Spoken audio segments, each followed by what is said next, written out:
Hello, hello, hello. Good morning, good afternoon, good evening, wherever you are watching from. We have a bunch of fun topics. I should move over again for you today. And we'll go ahead and get those posted. There we are. Okay. So yeah, I watched the Netflix series Poop Cruise, hence the title today. So we're going to chat about that today, but first off, I want to cover off a few sort of timely things that are happening out there in the travel world, because there's a bunch going on this week, especially with the whole situation with Iran and Israel. Obviously, that's going to cause some changes to flights and anything like that that's going over Europe. So if you do have any trips planned, obviously keep an eye on the alerts, keep an eye on any possible delays that might be happening. Um, and yeah, what I wanted to put in the comments, Netflix Poop Cruise. Okay, there we go. So just added a question to everybody to add. Have you watched it? Have you watched it? Will you watch it? I'm curious. So go ahead and comment on that in the meantime. But yeah, let's go ahead and get started. As ever, once again, I will do the chapters. I'm going to try to do that every week now. So if you're watching this later on, then instead of trying to figure out where, I mean, I will change the sort of topics as they do on a lot of the sports shows. So I find that really useful to see what's coming up, what I'm going to be talking about, what other people might be chatting about, what topics, that kind of thing. So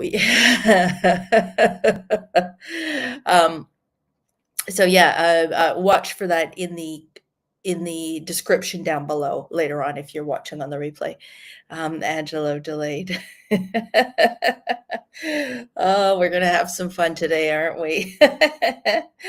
Oh my, oh my. All right. So yeah, we're gonna go ahead and get started. So first things first, talking about it is 6 months until Christmas, so you are going to start to see a lot of marketing around that.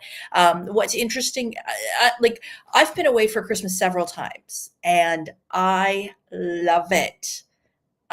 Seriously, when I'm here, just going into the malls, being on the roads, you've got bad weather. And for those of you who don't know or haven't been, I live here in Vancouver, British Columbia, Canada. And so when we get just a little bit of snow, and by little, I mean little bit of snow, it's complete gridlock. But imagine if it snowed in San Francisco or LA. I mean, everything here is kind of up or down. And so it makes traveling very difficult in that kind of inclement weather. But just the crowds, everybody's out shopping. Oh, so Louise is saying, no, she did not watch it. Just talking about the poop cruise. Um, oh, gross. If that's what's happening, I don't want to know. Okay, we'll just leave that one alone. A little chatter back and forth. So yeah, for me, I don't particularly like the whole crowds and the traffic and all of that. And it is so much nicer to, I mean, imagine your day when you're here at home, working, whatever. You get up, you're getting up in the dark, you've got to fight traffic to get to work. If you're semi-retired or retired or you work from home, then thankfully you don't have that issue. But if you have to go out for anything, then you've got to battle all those people that are trying to prep for Christmas and the holidays. They've got family incoming probably, so they're prepping for that. They're probably grumpy for that. Maybe not. Probably stressed for sure. And it's difficult by comparison. And then you still got to worry about all their daily stuff, doing your laundry, making your dinners, cleaning the house, whatever. Whereas wake up and let's say it's December 23rd, 24th, 25th. You wake up, big decisions. Go to the buffet for breakfast, go for a walk on the beach, go for a swim, followed by more difficult decisions. Lay by the pool, lay by the beach. More tough decisions. What's my first drink of the day going to be? Do I go for the drink of the day? Do I try my usual? Do I be healthy? Am I having a go for it, have fun, indulge day? Like it's just so much more relaxed. It's warm, it's tropical. Yeah, you got lovely music playing in the background. So Christmas away, in my opinion, is really the jam. I really, really like it. And I did look up a couple of prices for you because, of course, we know that there's been a few new hotel openings. So the Secrets Baby Beach has just opened. And what's interesting for those of you who are watching who are Canadians, uh, and unfortunately for you who are Americans, not so much of the deals. Although, of course, you can get in on the grand opening special prices. So for Secrets Baby Beach, Secrets St. Lucia, even Hyatt Vivid Grand Island still has pretty good rates. So I was looking just now at Secrets Baby Beach, and to book that at Christmas Beach, I looked at December 20th to the 27th. So you got the whole holidays all covered up. Secrets Baby Beach for Canadians is currently showing on their website as US $570 per night. For anybody, this is a Canadian member rate. So you do have to sign up to the Hyatt Inclusive Collection rewards program, no big deal. Pro tip, get a Gmail account that you use specifically for loyalty programs so that all that spam doesn't come into your normal regular email address. And you can set it up for free. The beauty of Google. So for anybody else who's booking Secrets Baby Beach at Christmas time, the rates are $770 US per night. So that's $200 off just for being Canadian. So yay, Canada. Thanks very much, Secrets, for that. Obviously, they're trying to entice Canadians to travel. So we'll see if it works. I could do that. I'd totally go to Aruba. Secret St. Lucia, by comparison, not quite as much of a deal, but I know that they're expecting the St. Lucia property to be really, really popular. That one's starting for Canadians at $764 a night, and for everybody else, $862 a night. And then I was really annoyed. Angelo, I don't know if you can have a look for the Hyatt Vivid, or Louise, Hyatt Vivid Grand Island, December 20th to the 27th. I'm curious what the regular rate is for non-Canadian IP addresses. It wasn't even showing me the rate for non-Canadians. For Canadians, it's showing up as $483. So I am curious what the rate would be on that for others. Louis says, don't travel at Christmas, too many people, too expensive. It is more expensive for sure because it is peak travel season. That's the kickoff of it all. But what I love about it is that, like I said, you're away from the hustle and bustle of all the holiday related stuff that's going on at home. So, yeah. Yeah, so like I said, so there's some decent rates. And I even looked for Canadian tour operators, or for Canadians who are doing like a 1-week package. The Iberostar Waves Paraiso Resort was coming up. Air and hotel package December 18th, actually going home on the 25th. Okay, not so great, but $1,900. If you're not traveling with kids, and also bear in mind in Mexico, it's a really smart way they do the holidays. We'll do this. We'll go. Tangent alert. So it's really smart how they do the holidays in Mexico. They do them the day before the actual day off. So if you're going to go and party on Christmas Eve or New Year's Eve, then they do it like New Year's Eve, where New Year's Day is the day of rest, relaxation, hangoverness. If that is the case, then they're doing the party the night before. So it's kind of brilliant. And I know in some cultures, doing the Christmas Eve celebration on Christmas Eve is when they open presents and have the big meals and stuff like that. So interesting. So this package that I just told you about from Vancouver, nonstop, direct nonstop flight to Cancun, was $1,900 per person. It's based on double occupancy, and that is with WestJet Vacations. These prices are going to keep changing. Right. So if you're watching this in 5 minutes or 20 minutes time, or a day later or 5 days later, the prices may be totally different. So just bear that in mind. But potentially some really good deals out there. Okay, what's going on here? John. Hey, John. How are you? Oops, went to dinner. Local carvery on Sunday. Christmas menus are out already for reservations. Wow. Okay. Well, that's a bit. I mean, at least we don't have Christmas music playing in the shops yet. I hate that. Like, to me, that's a December 1st and no earlier than that. Hard no. But that's just me. Okay, Angela looked up the rates. Thank you very much.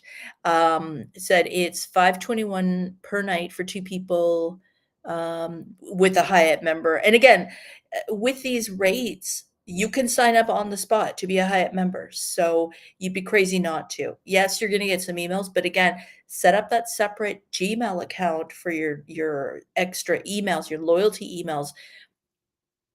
Boom, it's taken care of, and you're not going to get spammed on all the other accounts that you have. $549 for non-member rate.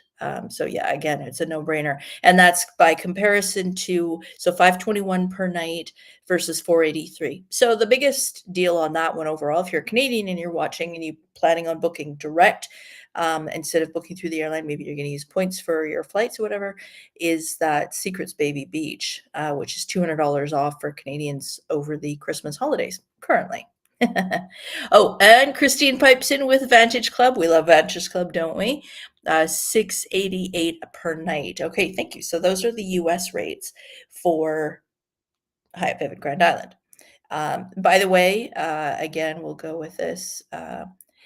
Still no word on updates for Hyatt Vivid Acamel, Hyatt Vivid Punta Cana, Breathless Puerto Vallarta, the now Cancun. That's just, I don't know where that's gone.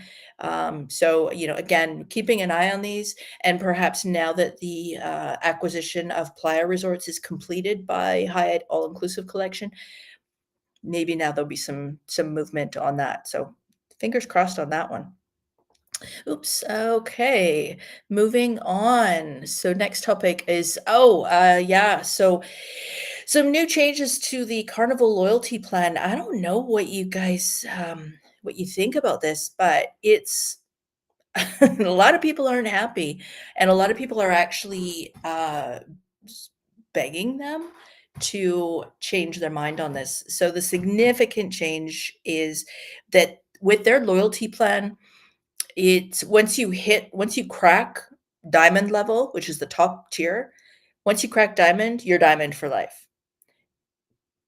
No longer. So the changes are going to be taking place in June of next year, June 2026.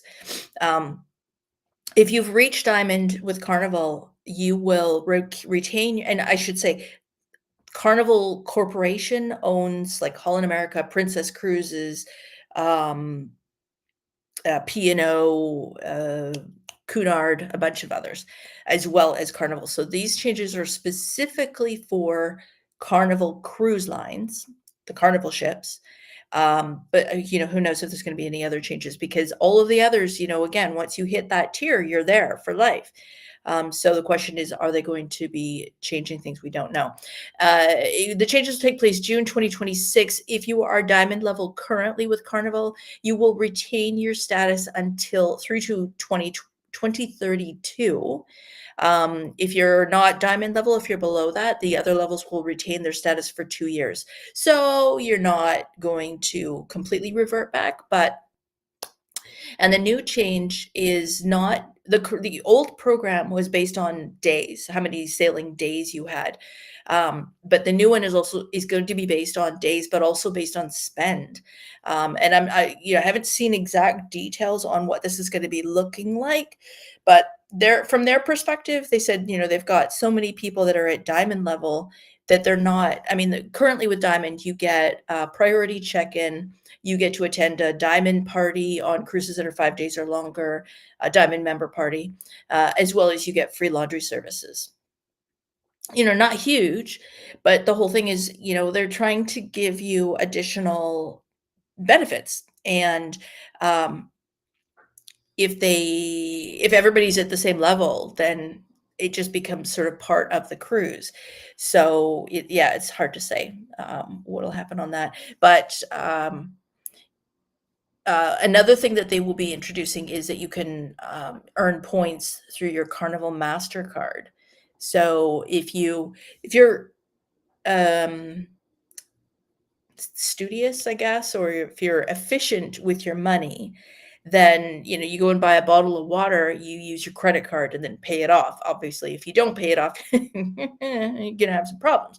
But if you can use your credit card for everyday purchases, then that's going to mean your average annual spend is going to be high, which could mean that you get to the higher tiers faster. So that's definitely something to take a look at. And I know anybody who's watching or has watched who has been part of the Hyatt Inclusive Collection or the Hyatt Rewards Program, World of Hyatt, knows that I think it's the Chase credit card. I don't know if it's a MasterCard or a Visa because it's an American bank.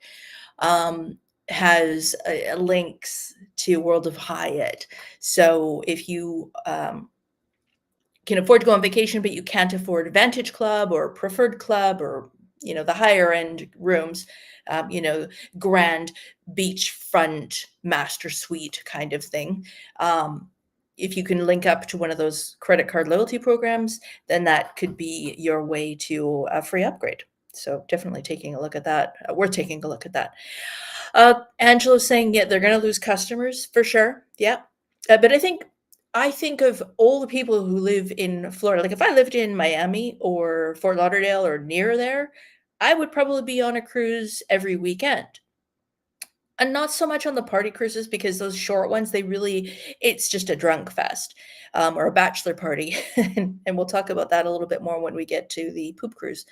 But yeah, for sure. I mean, it would be so easy. I mean, you would argue from Vancouver here, we've got the cruises to Alaska, but it's only to Alaska. And then they do repositioning at the beginning of the season to bring the ships up and at the end of the season to take the ships back down. But yeah, there's not a huge amount of options. And our shorter cruises are less and less these days. I'm not sure why, because I would have thought that they would have been hugely popular. Angelo figures they'll move to NCL and Royal Caribbean. I oh, unless they downgrade their loyalty programs too. Well, they're totally separate companies. So I don't know. I would suspect though that people will move to Princess because you've got a similar price point, maybe not quite as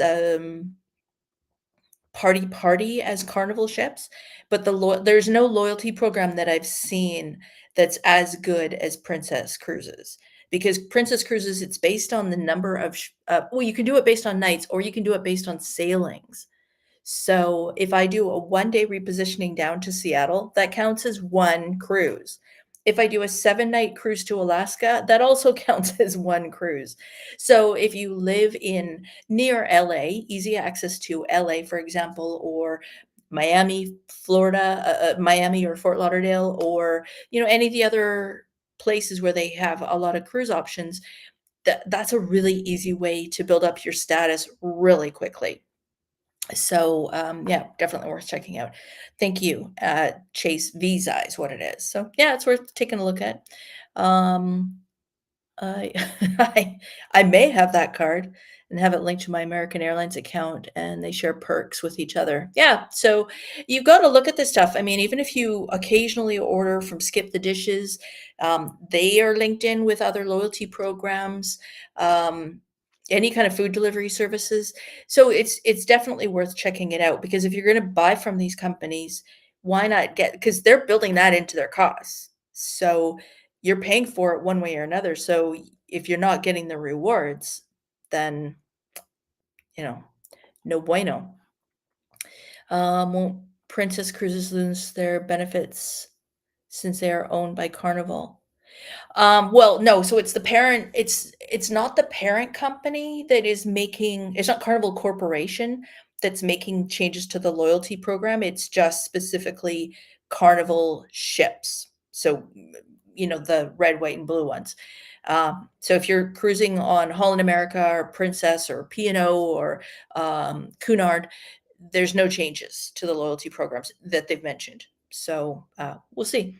And I guess the other question is, to keep an eye on when they have their shareholders meetings to see if they continue to have the shareholder benefit, which of course is if you own 100 shares or more, which was a couple of years ago a good thing to purchase because they were very inexpensive.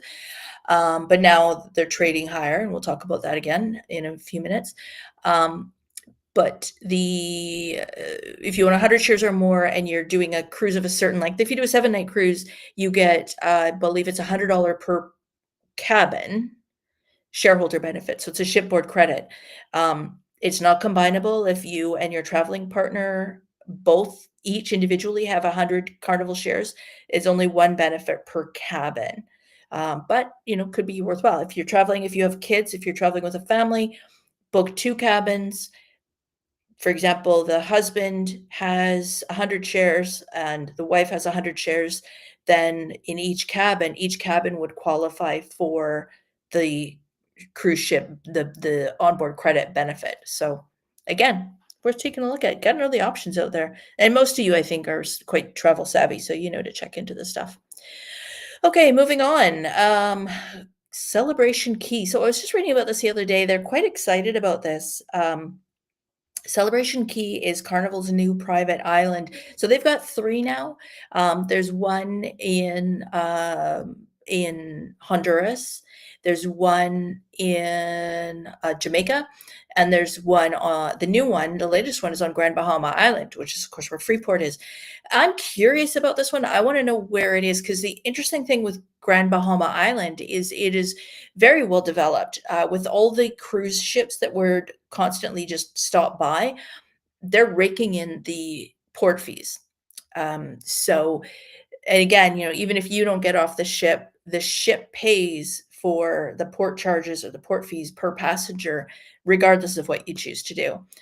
So over the years, it is meant that they have been able to put money, like lots and lots of money, into the infrastructure of Grand Bahama Island. It's a very beautiful island. If you haven't had a chance to go there, I highly recommend it, especially I've stayed at the Grand Lucayan Resort. I stayed at Sunwing's Memories Resort back when it was around. But both in the Grand Lucayan area and walked around Freeport and stuff like that, taking a tour of the island. It's absolutely stunning. And like I said, it's very built up, so you feel very comfortable. And I'm just curious where their island is, because obviously it's part of the whole island.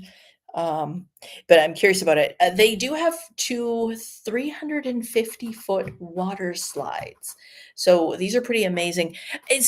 The information that's come out about this is not very thorough. I've tried to research and get more information. They say, as a cruise guest, you have free access to the water slides, but quote unquote, unlimited slide use is limited to guests renting the premium villas. So does that mean you get to go down once? Do you get to go down twice? Are you only allowed to go for the first couple hours that it's open? This I don't know. If you know, let me know. But this is what they're currently saying. So then you would say, that, okay, well, then the option is to rent a villa. And so basically right now they're saying for $2,000, you can rent a super villa, which is a maximum occupancy of up to 10 people. It has a minibar that's fully stocked with water and juices and sodas, I believe. Also, you get fresh fruit and snacks on arrival, and they'll deliver lunch. There are also add-on costs for premium food and beverage packages. So you've just spent $2,000 on top of what you've paid for the cruise, and now you're going to pay even more for additional food and beverage. or you can just go back on the ship and eat it for free. Interesting. And then there's Pearl Cove Beach Club, which is adults only, has an upscale restaurant and various reservation packages. Again, you can get club access. It says that's $250. Or you can get all-inclusive options, which start at $750. I don't know if this is per group or per person. I mean, $750, like, I'm not like, does that include a head to toe massage? I don't know. And then there's floating aquabanas, like a cabana, and those are $450 a day for up to 8 people, which includes personal service and, again, some food and beverage ordering options. So to me, I've seen a couple other videos, people are complaining about it, that it feels like this is the nickel and diming of cruising that I really dislike. And this is where, when you do a side-by-side comparison of all-inclusive versus cruising, the all-inclusive, like, the food is included, the drinks are included, all drinks, not just, this one served in this cup or whatever. I mean, okay, you could argue that wine by the bottle is not included, but it is at some resorts. All the activities are included. Spa, yes, that's going to be an extra charge on either side, but I mean, it's kind of tipping the scale where all of a sudden you've got your base price for a cruise might be less because that doesn't include alcohol. Once you include the alcohol, you're kind of same for same.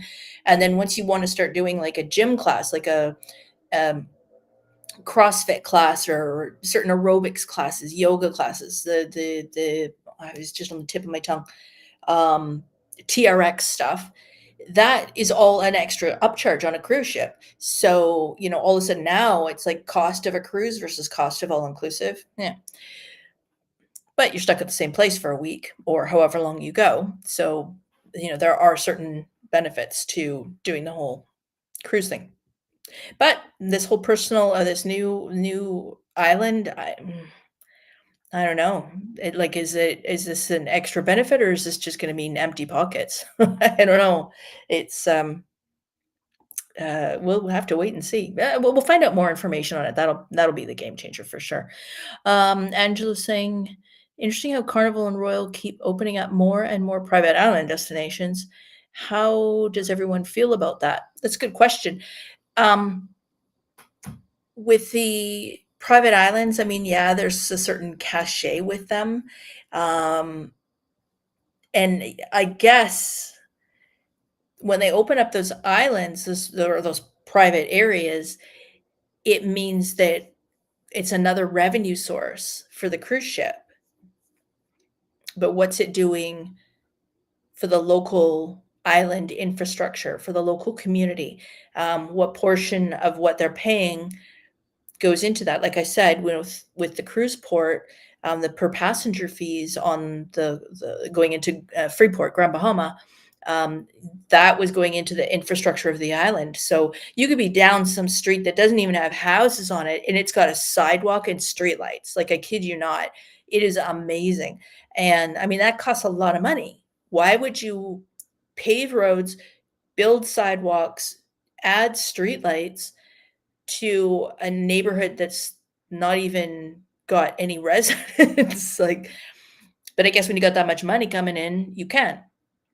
But the private islands, yeah, I don't know, is it a benefit or a detriment to the local island?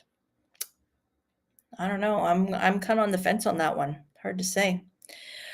Okay, moving on. So, world's worst beach. There was an article that came out the other day, and this is, as ever, a bit skewed. So we'll try to put it in perspective. If there's a beach that you frequent, that you are curious about where it falls on this top, I think it's top 100 list, let me know because I've got the report in front of me. But basically what happened is a consumer review site did basically a data dig on, they went through TripAdvisor reviews, and they were looking up specific keywords such as, what was it? Crowded. Where's my notes here?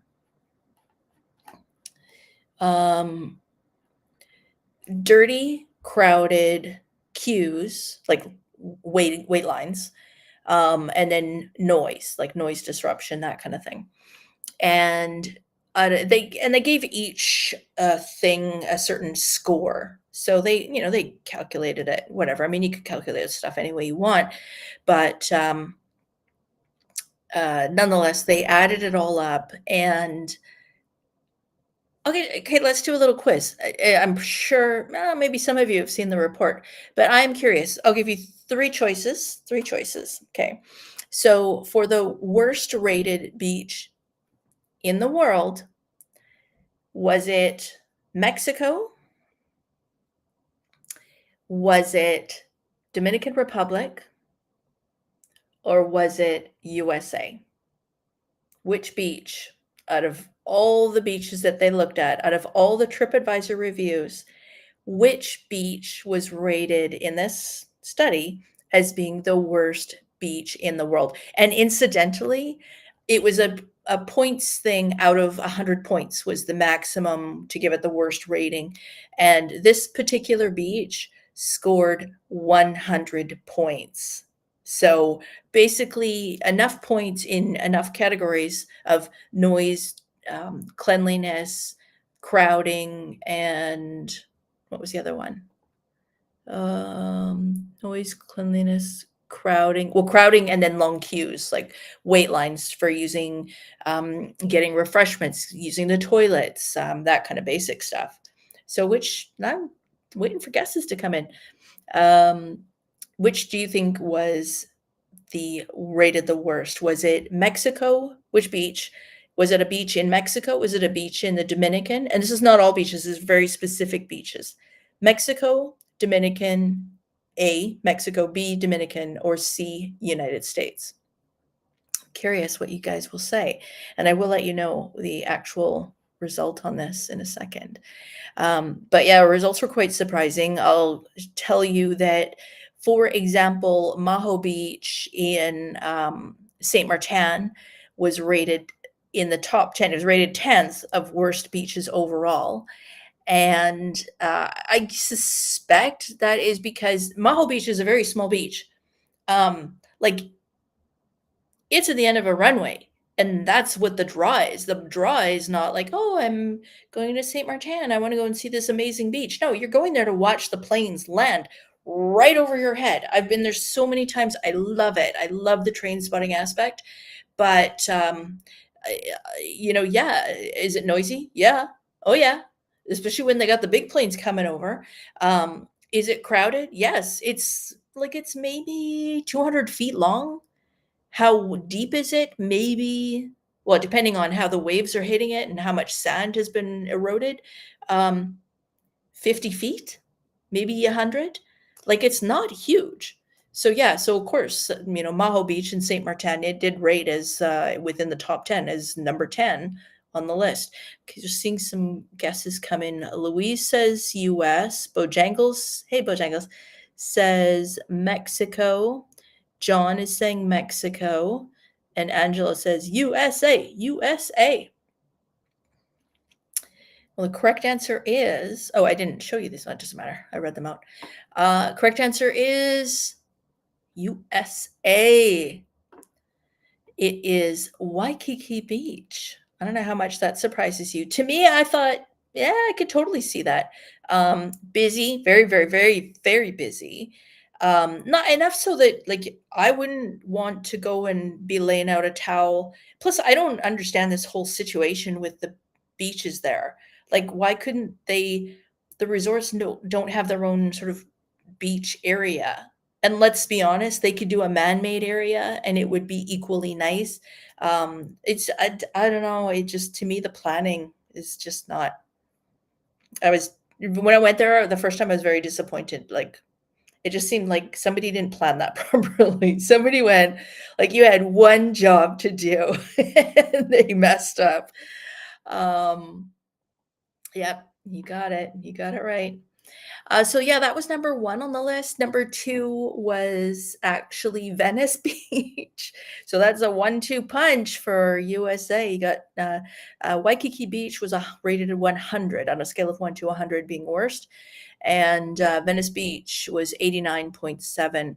And then Costa Rica was third. Playa Manuel Antonio, never even heard of it. And then Clearwater Beach, that hit number 4. Bournemouth in the UK. I don't think I've ever been to that beach. I've been to some of the beaches on the south coast. They're not great. They're not great. But one would argue there's not many Canadian beaches that would be like, woo, sexy. Although there are some on Vancouver Island that rival some Caribbean beaches, oddly enough. And then, how do you say this? Okay. LAJOLLA. I know double L should be ya. So and then J is a ya. So la yoya. I don't know. Help me out on that one, folks. And then what's this one called? This is in Greece. Elafonisi. That's rated number 7. Megan's Bay Beach in the U.S. Virgin Islands is number 8. Bondi Beach in Australia, number 9. And then, like I said, St. Martin coming in at number 10. Acamel Beach, interestingly enough, came up as number 11. And and on that one, Acamel Beach. So they said they rated it bad for overcrowding. Well, I would argue with that's where all the tours go for swimming with the turtles. So yeah. Oh well. Eloise. Angela's happy. We won. Yay. Yeah. Yeah, so kind of interesting, but again, a little bit skewed. So again, if you see a report that says, "Oh, U.S. rated as the worst beaches," take it with a grain of salt because it's a bit of, what they used to say, right? What are stats? Stats are lies, lies, and more lies, or something like that. I forget the exact phrase, but okay. Moving on to the topic of the day. Bojangles is saying, "Oh, La Jolla." Jolla. Yeah, you're right. Because J, like in jalapenos. Yeah, so La Jolla. Yeah. That's pretty basic stuff, but, sometimes just not working. All right, moving on to our topic of the day, poop cruise. Okay, so Netflix released this documentary. It was, I think it was 2013 when the Carnival Triumph ship caught fire. And it wasn't a huge deal in the media at the time, but then basically they lost power, and then they were kind of afloat for several days. It was meant to be a 4 or 5 day cruise, like a party cruise, just going down to Cozumel, 2 days down to Cozumel, and then a day at sea, and then back to Galveston, Texas, I believe. And I've spoken to some people. Some people said they didn't want to watch it because they were worried it was, you don't come up with a name like that and expect it to be, a Disney film. But I will say, if you're concerned about being visually grossed out, I think it's Netflix, folks. It's not like Stanley Kubrick or, Quentin Tarantino, right? You're not going to see blood and guts and stuff. It's more like suggestive, but not enough that I think you're going to be totally grossed out. And look, they've had the show Mayday is on its 20 odd season. So, yeah, we watch shows about plane wrecks, plane crashes, that stuff happens. I was gonna say it happens all the time. Those shows come out all the time. But very infrequently do those accidents happen. And again, when it comes to this cruise, it was a very specific set of criteria that happened in the right order. and that now all of a sudden made it into a documentary. It was interesting. They were kind of following, and I'm sure you'll read this if you read any excerpts about the show. Basically followed three couples or families, groups that were traveling that went on this cruise and their experience on it. And also, it was interesting because they did have some footage, like some camcorder footage or whatever, probably selfie 2013. No, it would have been solid cell phone material. But they were following these three couples, groups, whatever. One was just a father and daughter taking a cruise. One was a group of three bachelorettes who were having a girls' weekend, fun party weekend. And then the other one was a guy who had just gotten engaged, and he was traveling with his fiance's family on this cruise. So he's trying to make a good impression whilst dealing with the disaster of what had occurred. And it was very interesting. Like I said, they've involved a few of the crew. Carnival has come out since then and made a statement and said that any of the technical electrical issues that happened on that cruise have all been seen to and repaired long ago. And Carnival shares are up today and yesterday. So if you are a shareholder, then yay us, because whenever we are ready to sell, whenever you're ready to sell, numbers are moving in the right direction. Still not at pre-COVID rates, but they're moving up. So yesterday, Carnival was trading at $25.70 per share. And actually right now it is, let's see what it's at. Right now, Carnival is at $25.32. So it's gone down a little bit, but they also had their shareholders report come out. I think it was yesterday, and with the financials being released, they're basically saying they're reporting a 7.45% increase for year-over-year profits. They're saying in these reports as well that Carnival ships are almost not exclusively, across the board. They're saying most ships are sailing 100% full, which to me is not a selling point. It's good for them. But look, we all want to get on the plane and find that empty middle seat, right? We want the plane to be a little bit not full. We want to go on a cruise and maybe not everybody's on it. You don't want to have those massive queues to get a drink at the bar, massive queues to get into the buffet. But it was really interesting to see how this whole thing happened and how the cruise line dealt with it, how the staff dealt with it. And I think you got to give thumbs up or kudos to Carnival for dealing with it as well as they did. I'd recommend watching it. And I'll table it for discussion next Wednesday as well, just so we can chat a little bit more once a few more of you. I mean, it only came out yesterday. It is only 55 minutes, so don't think that you're sitting down to a full feature-length movie. It's not like a 6-part series. It's just one show.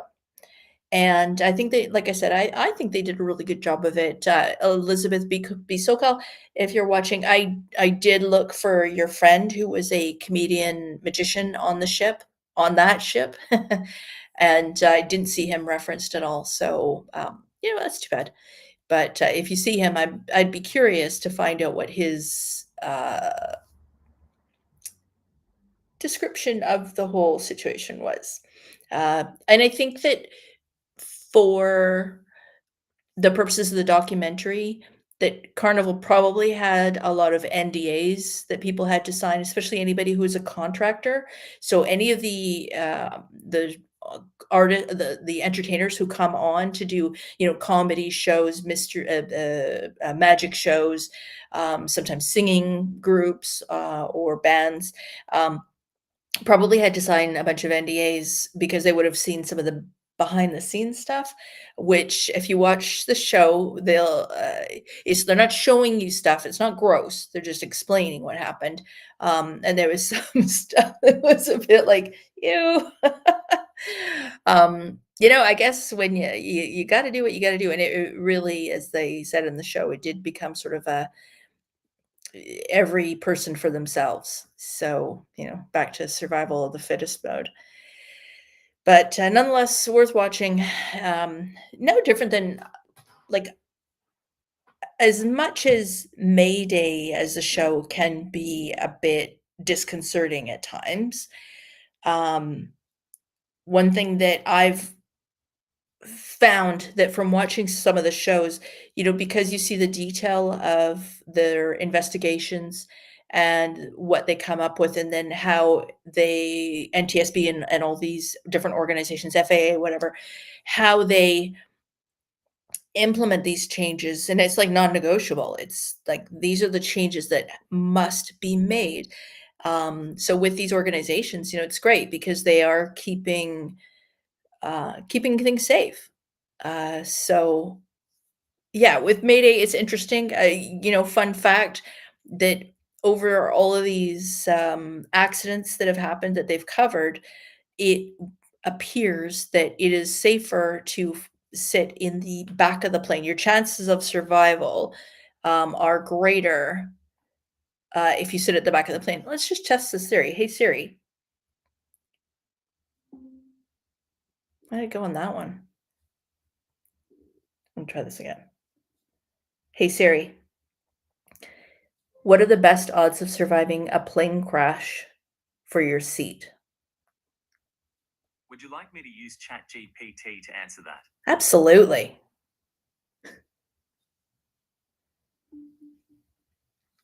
I probably didn't word that very well. Studies suggest that sitting towards the rear of the plane may increase survival rates in the event of a crash. However, factors like the nature of the accident, aircraft type, and safety. Okay, whatever. So yeah, basically ChatGPT is saying that overall studies show that sitting towards the back of the plane increase your chances of survival. What are the odds look, Rain Man, Qantas, right? They said the chances of getting into a car accident are far greater than getting into a flight accident. So, and the closest I've ever been to anything like that, we had a diverted arrival once where the plane was coming in hard, and it was a possibility of either a hard landing or overshooting the runway, because they have to land. Like if this is the runway, they know they have to hit the ground by here in order for the brakes to stop it before here. And then also with the takeoffs, there's a certain point where if this is the amount of runway they've got, by the time they've hit here, if they're not up in the air, they're just going to keep going, right? Because they need a certain amount of time to go up. And also that there's a certain point where they have to decide go or no go. And I've been in one of those before. That was pretty interesting. Fortunately, I've got lots of family and friends who are in the airline industry and current pilots, post pilots, that kind of thing. So those are always interesting questions. But nonetheless, I would always say a diverted takeoff is better than a failed landing. I think we would all agree on that one, right? Yeah, meant a couple hours delay, but it was fine. And it was just there was a malfunction or a warning light that was going on in the cockpit that the pilots were like, we better get this checked out, which is great. So sure enough, back to the terminal we went, got off the plane. A couple hours later, got back on the plane. Everything was fine. And they were able to check the situation to make sure it was all fine. I'm just going to sit on the black box since it always seemed to survive every crash. Yeah, so there's the two flight data. There's the flight data recorder, and I don't know what the technical name is for the other one. But one of them basically on a flight, it basically tracks all of the technical aspects of what's happening during the flight. So flats deployed not enough. as might be one of the reasons for a recent issue. Um, Too soon, too late, that kind of thing. But it's tracking everything: altitude, altimeter, I guess, speed, everything. And then the other one is the one that records everything that's being said by the pilots. So if one of them says something that would indicate that there's an issue, um, like Houston, we have a problem, then it's recorded and they can go back and they can figure out what happened if they're not able to ask the pilots what happened. So yeah, definitely, probably the safest place to be. Although I think one of them is in the nose of the plane, and I think the other one's in the back. Ah, voice data recorder. Yes, yes. Yeah, so it's pretty interesting. And like I said, and flight data recorder. Okay, voice data recorder, flight data recorder. Thank you, Angela.